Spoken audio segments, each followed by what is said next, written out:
do it. So here we are. It's it's a cold winter in Minnesota, and we're in the throngs of the depths of winter, you could say. And I'm so pleased to bring on Dr. Zestcott here. Colin, welcome to Sauna Talk. Awesome, Glenn. Thanks for having me. I appreciate it. It's yeah, nice to talk to someone in the warmth of my house right now versus being outside right now. Definitely a little chilly out there right now. So Right. happy to chat about warm things for sure. Right. Well said. What's the temp where you are in Duluth, Minnesota right now? Yeah, so we're up right on the shores of Lake Superior here in Duluth, and I think today we were maybe gonna edge around 1 degree, I think, for a high. So later this afternoon, it's going to be a balmy degree up here Fahrenheit. So Well, we'll celebrate. We'll celebrate that milestone. I appreciate you coming on board. You and I've known each other for some time, and I thought for listeners, if you wouldn't mind beginning, we can begin with what you do, like what you do up there in Duluth, and what got you into your profession and what you do. yeah, happily. So I'm an assistant professor of psychology at the College of St. Scholastica in Duluth, Minnesota. So small liberal arts school up here in the Northland. I think I was 12 years old when I wanted to become a psychologist. It was, I think, just some natural interest in talking to other people. I think I had three different ideas of what I wanted to do: be a professional NBA basketball player, be a sports analyst, or be a psychologist. I grew to be a 5'7" in height in feet and inches, so that kind of ruled out the NBA side of it. And naturally, I was just always curious about questions about human behavior, why people think the thoughts that they do, how people can be better at being people. So that kind of drew me to psychology naturally. I got my doctorate in psychology from the University of Arizona back in 2017, and then have been in the kind of academic world teaching and doing research ever since. Yeah, yeah, and teaching and research; those are two, call it a Venn diagram and an overlap. Do you prefer one or the other, or do you like the A overlap B, the overlap of those two practices? I'm gonna add a third to that Venn diagram, and I'll hit all three with like service, like other stuff too that I can do, like trying to give talks in the community or working with other people on different campus initiatives at the college. But I like a blend of all of it. I think that's what it attracts most people to academia, is the ability to kind of think creatively and independently in the research, share that with students. I'm a big fan of. I just got out of teaching some classes this morning, and I get to talk to students about doing cool studies and hearing their ideas about the world. And that's definitely something that I absolutely love to do. And then the service side, like what is it that I can do with my knowledge to promote either initiatives in the college, community-wide, things like that. So I like all three. I'd be hard pressed to choose one over the other. And the beauty is you don't have to choose one. They seem to synergize or work with each other. Ideally they do. Yeah, ideally they do. Although sometimes, different projects will take initiative. If there's a lot of things happening, like in some research that we're doing, looking at some of the psych benefits of sauna, that's going to take a lot more time, and maybe some other things kind of get moved to the back burner. So it's an ebb and a flow and a shuffle, but I wouldn't change it for the world. I love it. Perfect. And for me, anytime a doctor can prioritize sauna and research up their priority level really is attractive to me for many reasons. And so it's so wonderful to hear you say that sauna and research is climbing the ladder on your list of attention and focus. If you, we can go at this two ways. I think maybe one would be we could just talk briefly about your history with sauna, your interest in sauna, and then phase two is I'll ask you a little bit about the research project specifically under the Sauna Research Institute. So starting with first, I mean, you live in Minnesota, so sauna, I would guess, is something that you would bump into and bounce into. But tell us your history with sauna or your interest in sauna. Yeah, I think most of my background comes from family vacations or being at the gym and having some sort of electric, stove working in a room with a big sign telling me not to put water on it. But that's probably the majority of the experience that I had. Always enjoyed it. I've always enjoyed athletics and kind of viewed sauna as the potential for like biohacking almost. Like, how can I recover and feel better? But it really wasn't until probably, it would have been over a year ago now, um, at the Sauna Village in Minneapolis with my father-in-law. He had gifted me a sauna experience with you and others at the Sauna Village. And I think that was probably the first time that something felt different. And I think it was being in like understanding more about like Finnish sauna practice of a cool down and rounds and water over the rocks and that steam. The term, is it lole is the term for the Yep. steam Yep. in the Lolu, rocks? Lolu. Yep. Lolu, thank you. Mhm. Yeah, there was something about that felt different. And I was asking you after that session, you know what, like, what do we know about this? And just with my own curiosities about asking questions about humans, when I started to dig in, I learned that there's not as much as I thought that there would be. There's cool work happening in Finland, cool work happening in Japan, and I found that the work in the United States, where I'm based out of, was a little bit lacking. So yeah, I kind of blended. Just there was something about this experience, this like energy that I felt afterwards that I wanted to understand more about, that I think a ton of people experience too. When I sauna now here in Duluth with other people that I interact with, they can kind of put their finger on this experience, but maybe it doesn't come to this full like realized idea of what exactly this means, and especially across a ton of different people having this experience. Mhm. So yeah, I think I treated sauna initially as something that was just available at hotels. And as I've kind of peeled back the layers of an entire culture of how important this is, especially during times like COVID, like what are just good health practices that we can have to um, sweat things out, feel good, like physically and emotionally.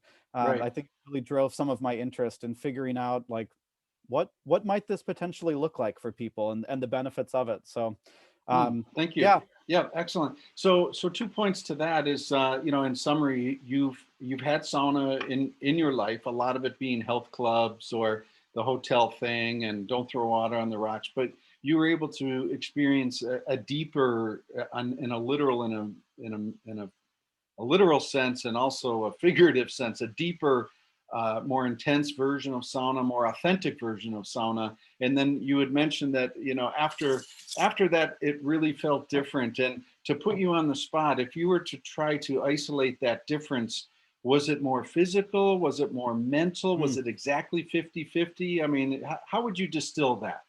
Yeah, there's definitely the feeling of like the physical side. Like after, an hour and a half of going through a couple rounds, having the cold water incorporated too, my body felt like it had just gotten a massage, which I had never experienced before, which was a new experience. So there was kind of this actual like embodied experience of something changing.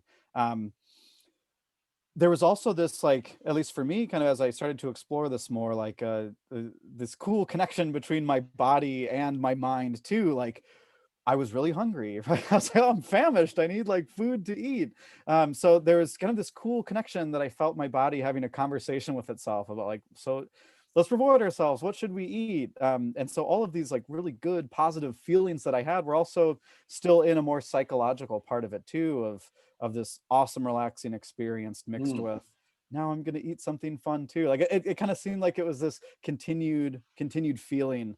mhm, Even after the actual like physical parts of like, oh, I actually feel relaxed, like my body feels relaxed, my mind also continued to feel relaxed too. So I wouldn't be able to give you an exact number, sure. but certainly certainly both happened for me. And as I've gotten to know more people in the sauna community, that seems to be the cool part, right? It's body and mind that are being affected positively. Thank you. Thank you. Yes. And a fellow board member on the Sauna Research Institute, who you've had collaborative exchanges with, Dr. Jari Laukinen, has published the study from 2016. And the physical benefits of sauna have been well reported. I mean, lowering the risk of dementia, Alzheimer's, Heart all disease. heart disease, all cause mortality, Yep.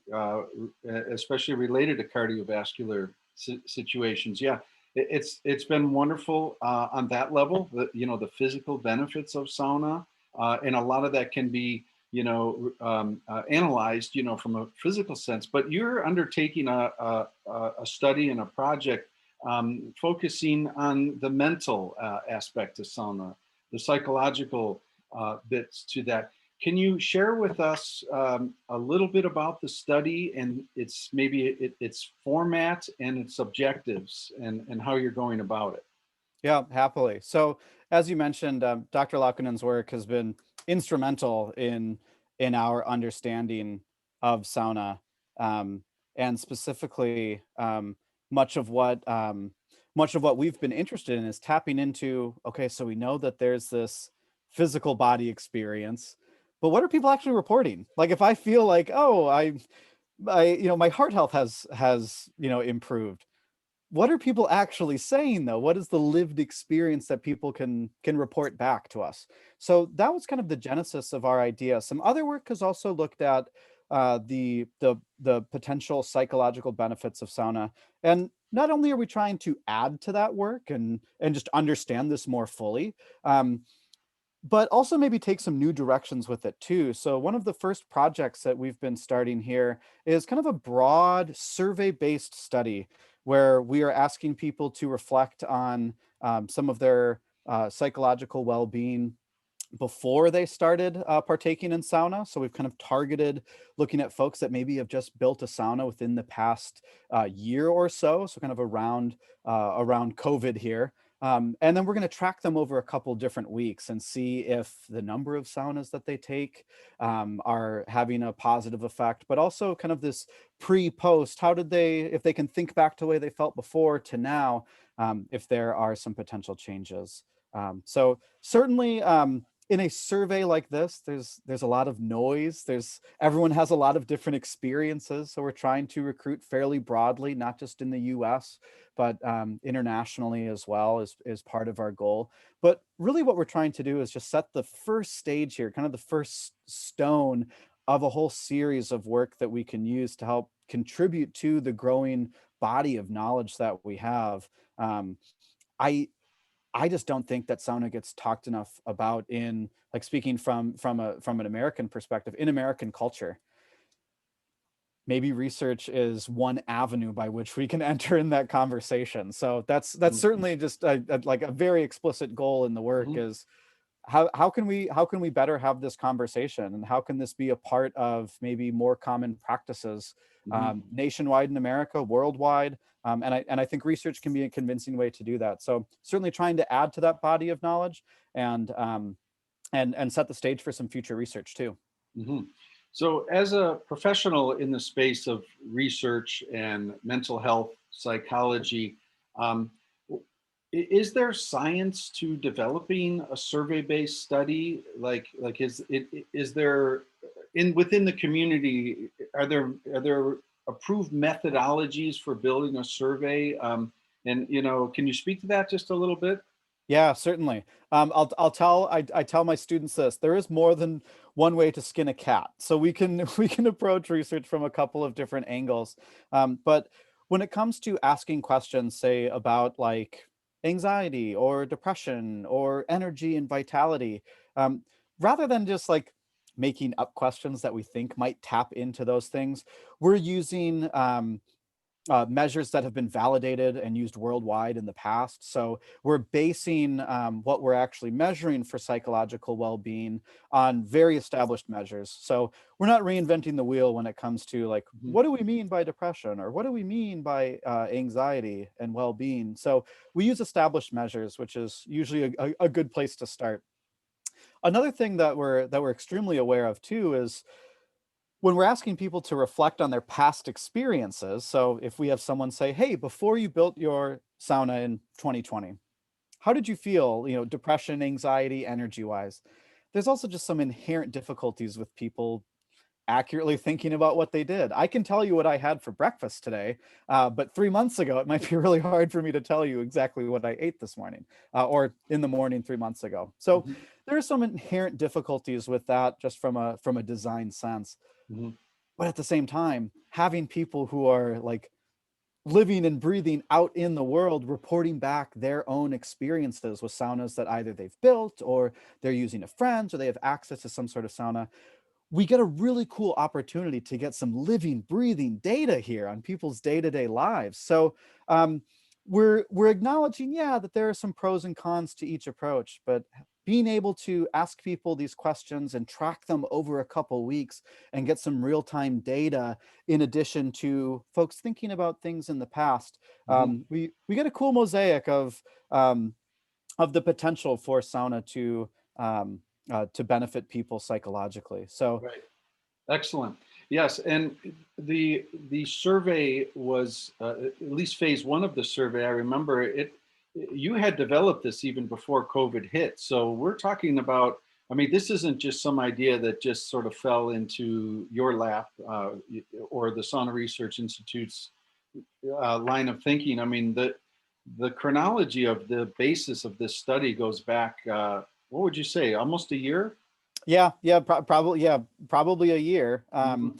And I know initially, pre-COVID, pre-pandemic, we wanted a more experimental approach where we could have people either like take a sauna and then report things versus a group that maybe doesn't take a sauna and is still reporting and seeing if there are any differences, capturing people before a sauna session and then immediately after a sauna session and tracking if there are changes. So when we can actually like be in a setting where we can manipulate how much sauna someone has, yeah, it makes for a lot cleaner data. And me as an experimental psychologist, that's what I like to do is manipulate the environments and see what happens. Mhm. With COVID, a little hard to manipulate, to actually be hands-on on the ground, how much sauna people are having. So this more like correlational approach where we're just using surveys and tracking people over a time is one avenue by which we can ask those questions. But as you kind of alluded to with some of the ideas that we had been generating through SRI is we have a whole host of other ways that we want to think about this and talk about this in more controlled settings that we can have. Exactly, exactly. And that, if I could get into that, when you and I were collaborating on the sauna bench, in a literal sense, that was Yep. the spirit is the on-site survey work. And I remember you had even mentioned that about tapping the resources of you have a nursing school up at St. Scholastica, and there was a talk about, getting funding involved to having people on site. And I imagine in like white lab coats with clipboards and actually doing that field work on site in a sauna environment.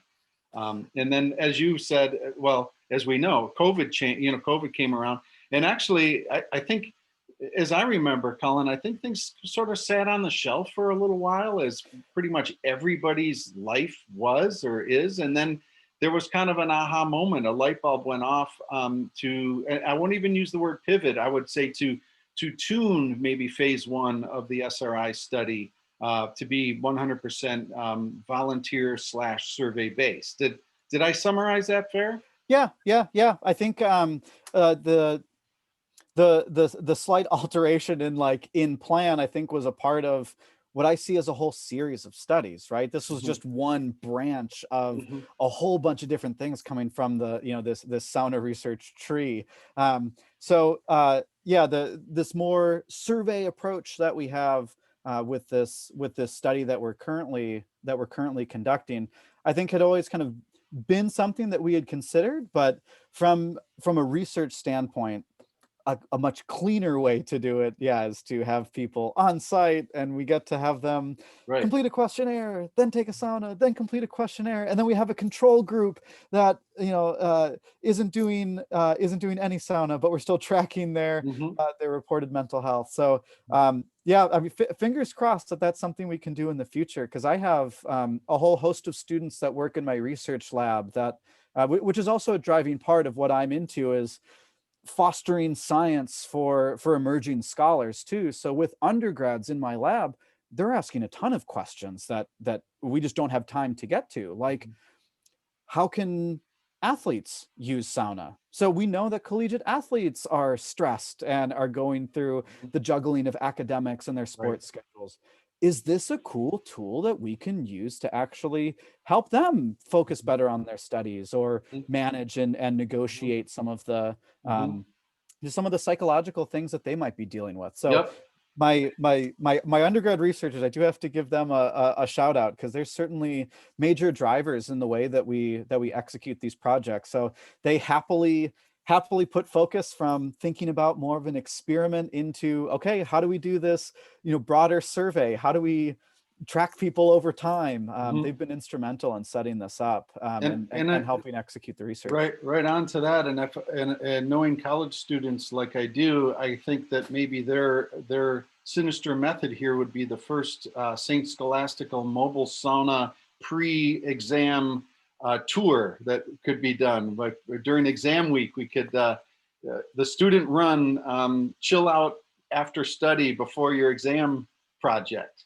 I mean, a lot of folks in college campuses during finals week are bringing in like therapy animals, like therapy dogs, that are an important part that we know from psychological research on benefiting well-being, at least momentarily.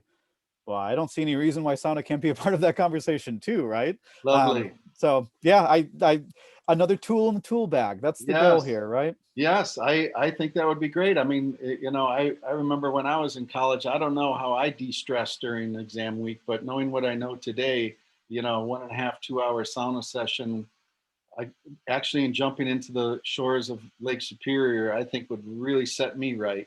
It would help Yeah. me retain some knowledge, that's for sure. But Couldn't agree more. Couldn't agree more. oh, that's fabulous stuff, Colin. So what I think is so significant here. Well, first of all, before I forget, can you tell listeners where to respond? Those listening that may want to be part of or participate in the mental health research study. Can you help us get your pen out, folks listening? Yeah.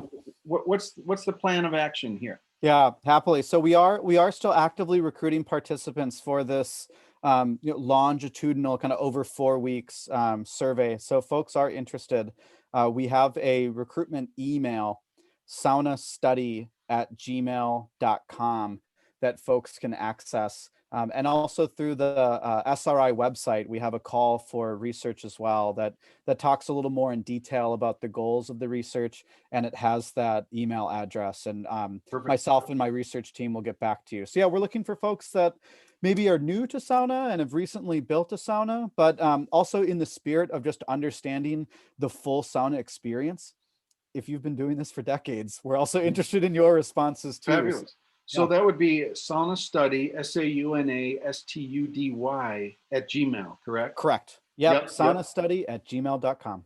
Yep. And those interested in going to view more about the Sauna Research Institute, they can just go to saunaresearchinstitute.com or saunastudies.com and click around from there, right? I think it's in the news drop down, maybe, the more information about the study.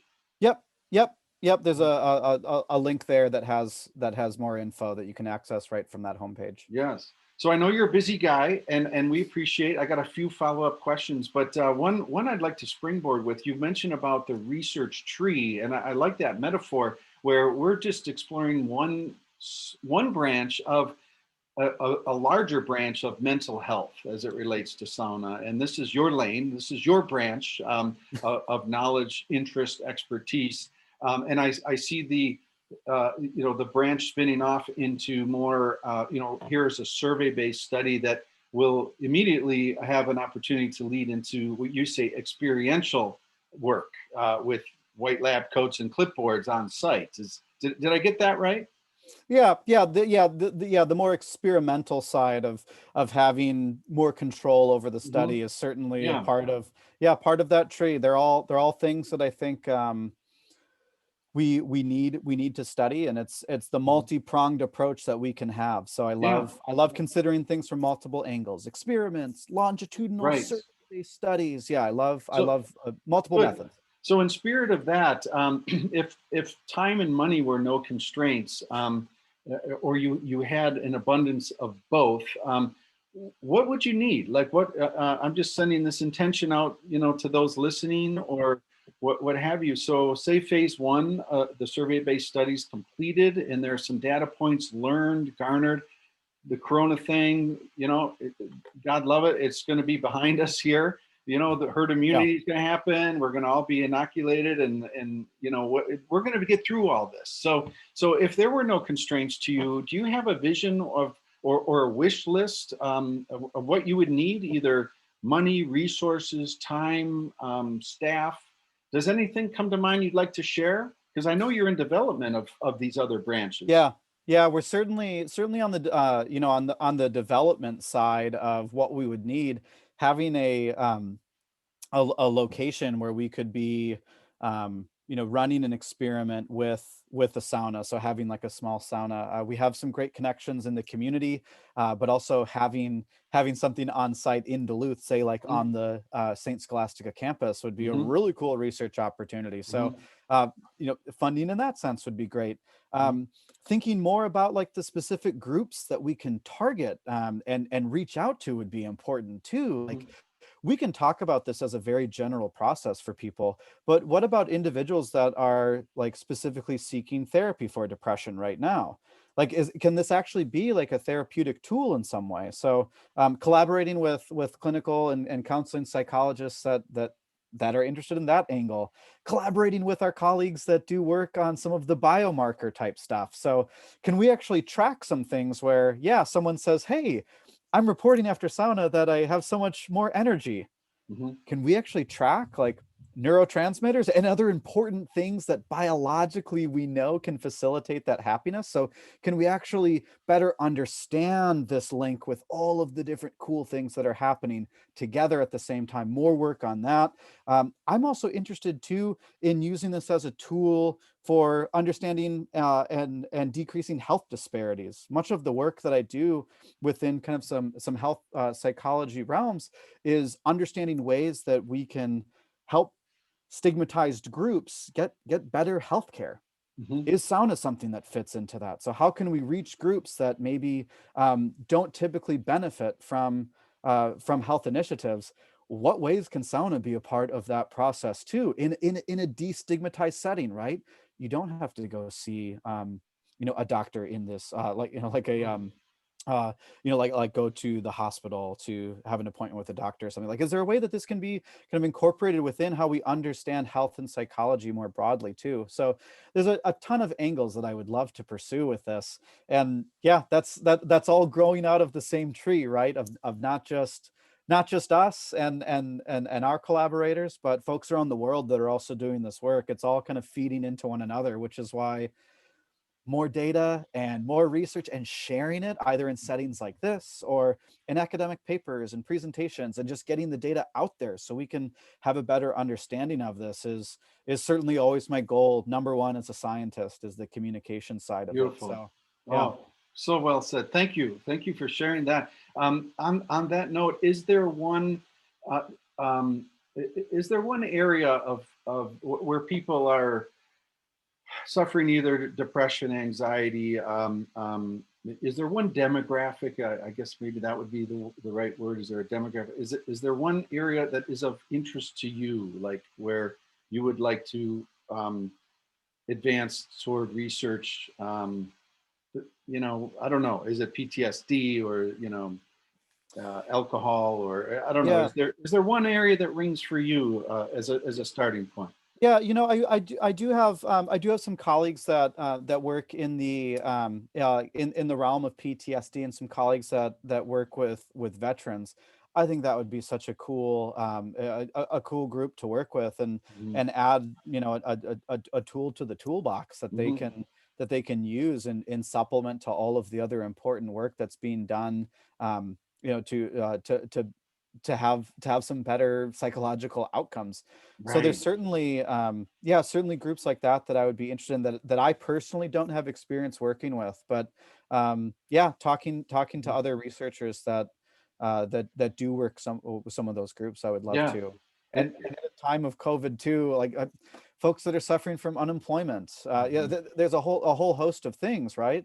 Mhm. And I think that's, at least in my kind of own personal view, part of the issue that we might have is that sauna isn't as accessible to a lot of people, right? Like if you're investing in something in like for your home, presumably that takes some time, energy, effort, and some monetary resources, right? So what are the groups that maybe don't have access to these things that we can reach out to?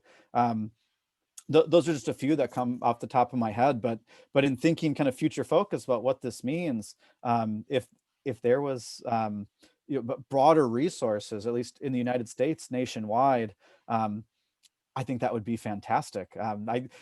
Finland is on my list of, top of my list of countries to visit, and I know in your visit, you probably couldn't walk, a couple blocks without feeling like there was some sort of, like a sauna collective or group of people, or some sort of sauna house for right. people. And I'd be remiss if I didn't point out that the Finland has been acknowledged as the world's happiest country for, I think, the third year in a row. So causation, correlation, I think it's up to I'm not, Dr. Colin Zestcott to decide. yeah, But I I tell won't you, say correlation.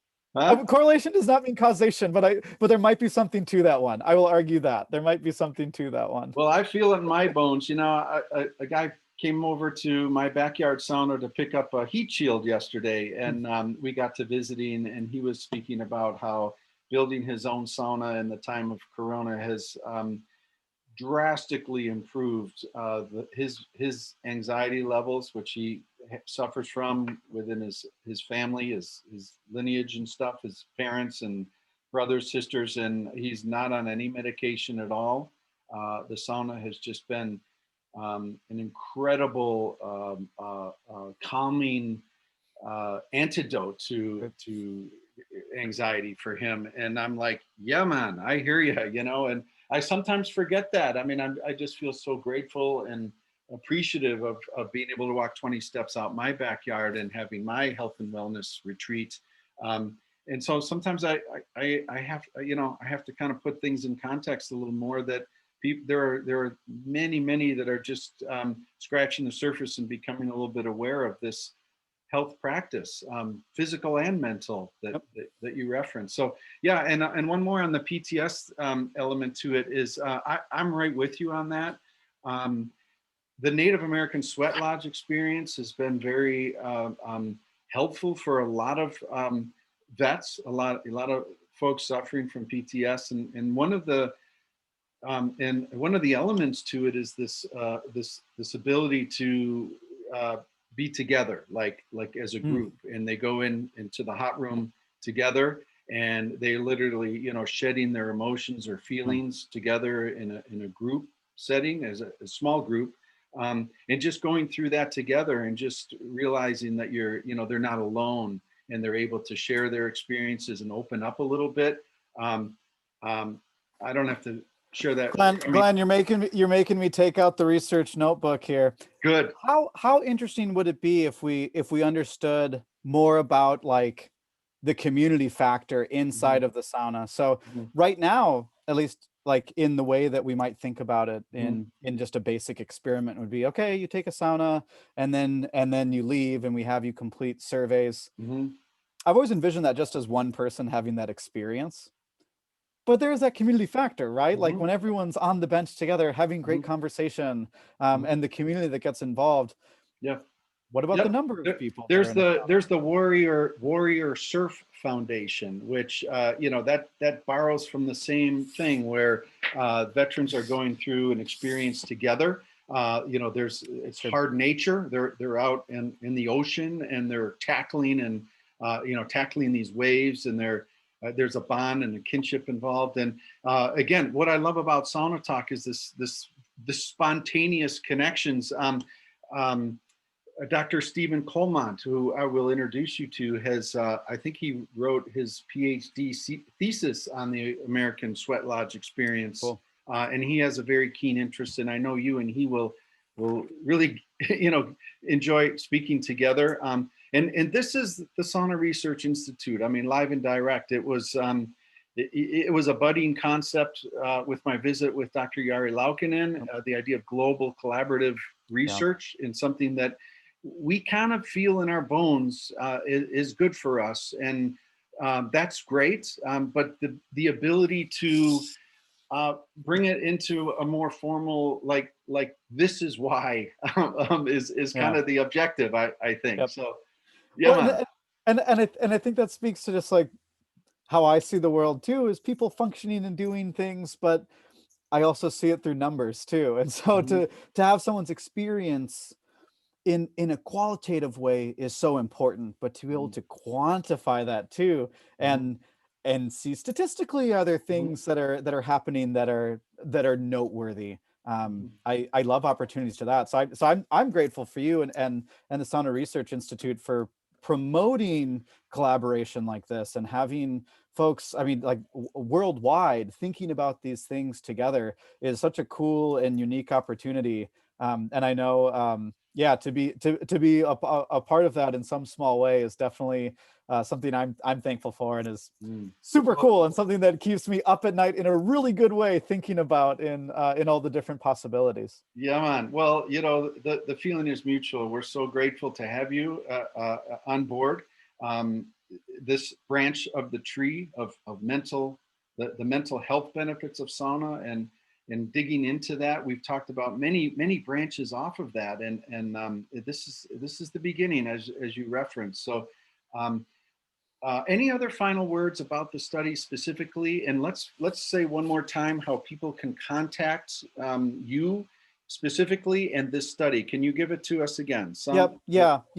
Best way would be to send us a direct email, and we'll reach out to you with more information at saunastudy@gmail.com. So SaunaStudy@gmail.com. Saunastudy@gmail.com. It's probably the easiest way to get in touch with us. Super.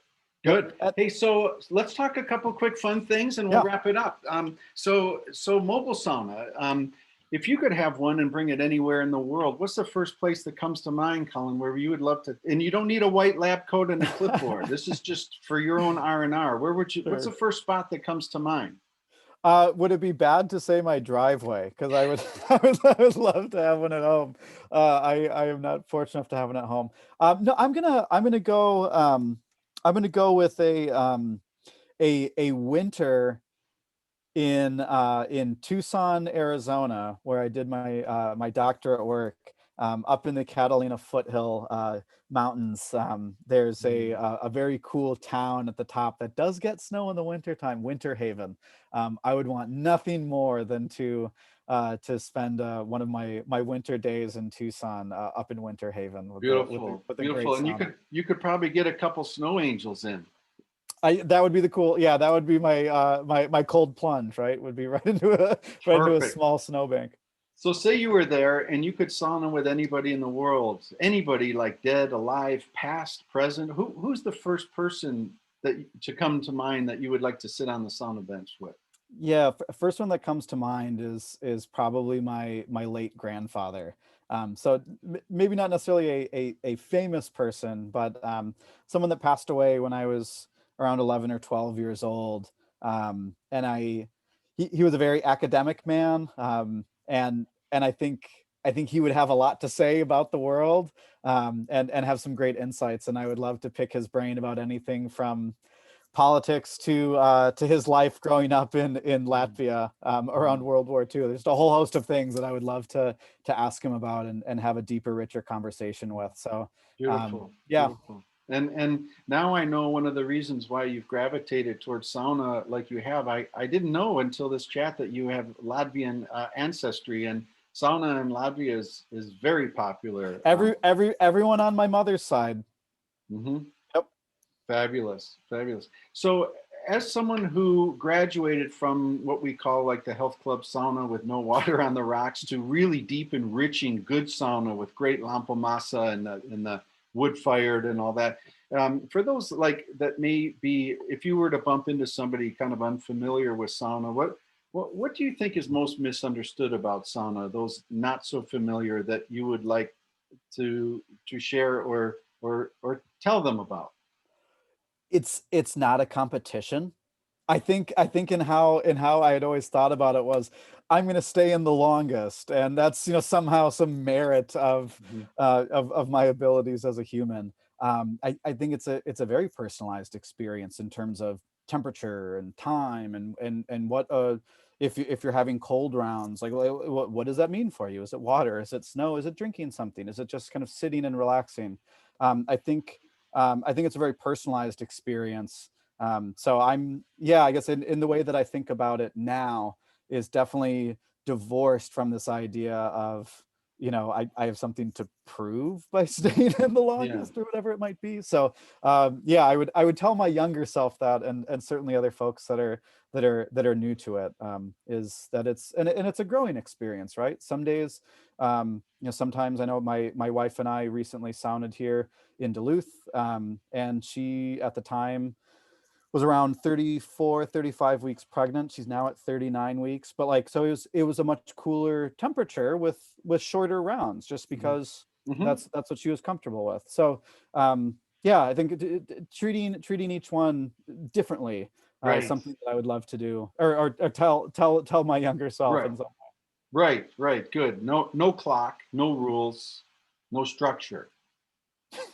sounds like a good way to live your life too, right? Yeah, man, I love that. Hey, last one for you that I could think of. And is there anything else you want to share before I ask you a final question? Any other thoughts, ideas? We've given the address, the email address, a couple of times. I'll put it Yeah. in the show notes. One of the, and I don't want to speak for you, but the more participants in this survey-based study, the better the data, and that's an obvious thing. Any other final words from your side? I got one more question, but go ahead. Yeah, just like in thinking about the research, really, I've had some emails from people that have expressed maybe some trepidation about participating because they only sauna once a week. More data, as you mentioned, is good data. Not to like punt on your question, but just to reiterate, like, Mhm. yeah, really, kind of a final thought that I have in terms of the research side of things is the more data that we have just gives us a better understanding of the rich uniqueness of experiences that people are having. So, and also keeping in mind too, again, that this is, one avenue by which we can ask some of these questions about sauna and psych benefits, and we have a lot more questions that we want to ask. Beautiful. Thanks for being with us. Say it's a sauna day for you. You wake up and you know you're going to sauna, and from going to sauna, stepping in, sitting on the bench, first round, the first cool down, maybe the first Lake Superior cold plunge or dunk over your head, I all the still way I through still the. haven't done I still haven't done a Lake Superior plunge. I'm Well, gonna now there's an intention, this brother. this We're, summer. This summer. we're going to celebrate the results of phase one of your work by jumping off the rocks together Okay. into the Cheers. world's largest freshwater lake. I'll Yep. set that intention with you Yep. now. Perfect. But and then your sauna's over for that day, and you go home and you mention a nice meal, and then maybe tucking yourself into bed at night. If you had to distill that whole sauna experience from the thinking to the doing to the post and all that, is there a moment, and what moment would stick out as your favorite through a sauna session? Mm, that first moment where you start to break a sweat.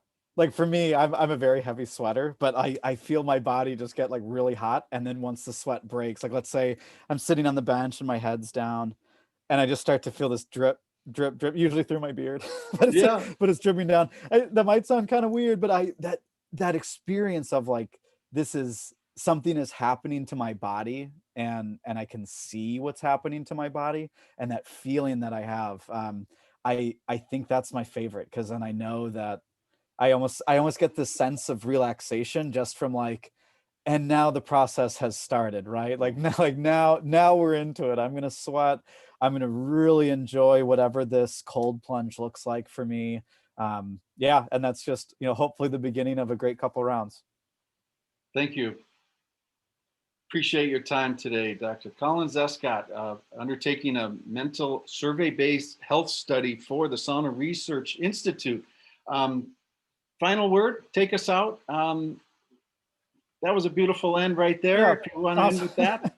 Well, I'll end with thanking you, Glenn. Thanks for giving me some space and time here to talk to folks. And then also a thank you as again to SRI and other folks that are really putting some time and energy and resources and effort into understanding some important work, not only in the stuff that I'm focused on, but other work and future studies too. I think this is a really important moment for sauna research, and I'm honored and blessed to be a small cog in that wheel on this work.